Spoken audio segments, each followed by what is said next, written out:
Keep your soul in balance. Health is in itself a great good.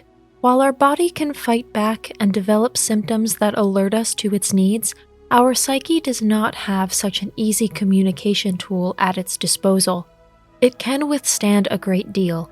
At some point, however, even it runs out of breath, and we notice that the glow inside us is slowly but surely threatening to go out. It's in our own power every day and every hour, whether we let it come to that. Mental stability is not a matter of course. Like any matter of fitness or endurance, it needs a foundation to build on. It needs regular training and someone to keep a watchful eye on it. Sometimes, however, it would be enough to simply do a few small things differently and toss out bad habits, because this is definitely an area that does damage to our psyche. We'll introduce you to the 7 worst types of bad behavior in today's video. If you like our videos, feel free to support us with a thumbs up, subscribe to Psychology and Mind, activate the bell for notifications, and get excited for new videos uploaded every day.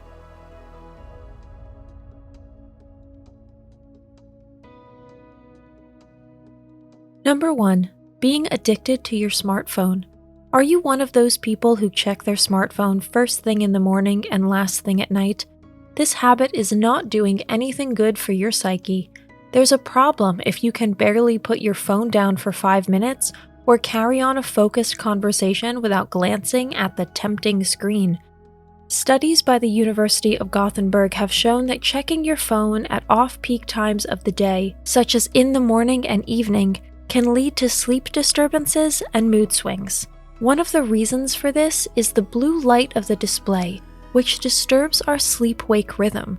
Prolonged scrolling also leads to a condition that didn't even exist until a few years ago, known as tech neck. The muscles of the neck, throat, and shoulders continuously tense up to such an extent that posture problems result.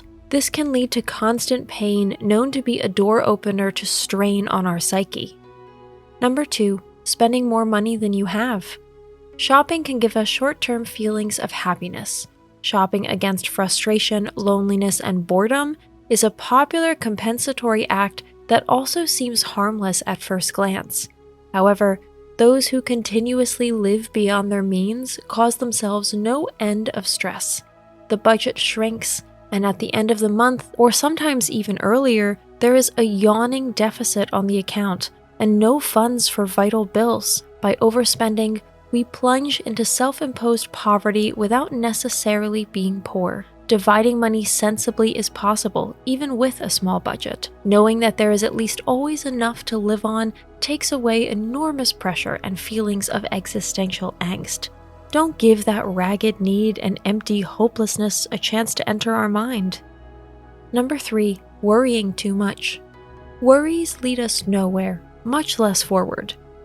Worries manifest in our mind like a swarm of negative energy that can't be stopped. We have to stop this development before a thoroughly negative mindset has taken control of us and our lives, and especially of our mental health. We can actually control the mindset. Too much brooding and thinking is like a mechanism that mutates into a self-propelled program if we don't actively counteract it. The bizarre and sad thing about this is that no thought process in the world is of any use to us if it feels bad and leaves a negative aftertaste. Autogenic training or a thought break in the form of a rubber band on the wrist can be effective remedies. Anyone who notices that unpleasant images and visions threaten to overwhelm them can also counteract this with a brisk walk. This method is doubly good for our mental resilience. Number 4. A negative self-image. Most of us have been carrying our inner critics around with us since childhood. We always feel inferior or below average because of them. The child of yesteryear who was teased, ostracized, and bullied then asserts himself and loudly demands attention.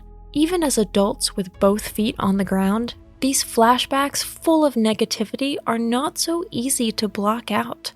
They act like knife wounds to our soul, and can be the famous straw that causes the camel's back to break. Number 5. Chaotic states and procrastination. There are different views when it comes to chaos.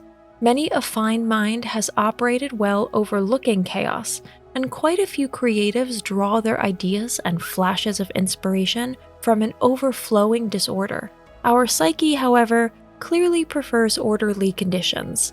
Anyone who has to cope with everyday life in a state of total anarchy is under constant mental stress. Mountains of laundry, dirty dishes, and other things that threaten to literally burst upon us at any time inhibit our zest for life, and mentally lock us in a prison without us being aware of it. Procrastination has the same unpleasant effect on our well-being. Putting things on the back burner that have to be done feels like a sword of Damocles to our psyche, swinging back and forth over our heads. On the other hand, if you divide your to-dos into small, manageable bites and work through them step by step, you'll have a constant sense of achievement that's good for mental stability. Number 6, sleep deprivation. Sleep is the best medicine we can give our psyche. It not only regenerates the cells of our body, but also ensures that many impressions and emotions of the past day are properly processed. Too little sleep not only weakens our immune system, it also weakens our resilience, our ability to concentrate, and our ability to react. All of these factors add up to a real state of emergency for our mental state. Number 7, too little alone time.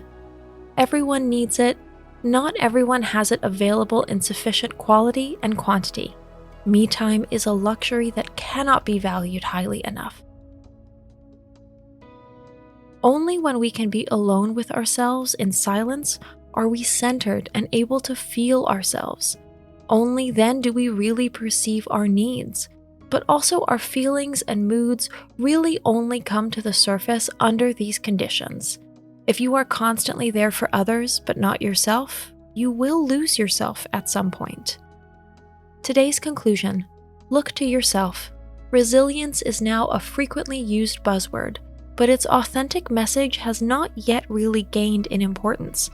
Every day, we are exposed to enormous pressure to perform. It is not so much society or the working world that produces this pressure, no. We ourselves are the main cause of it.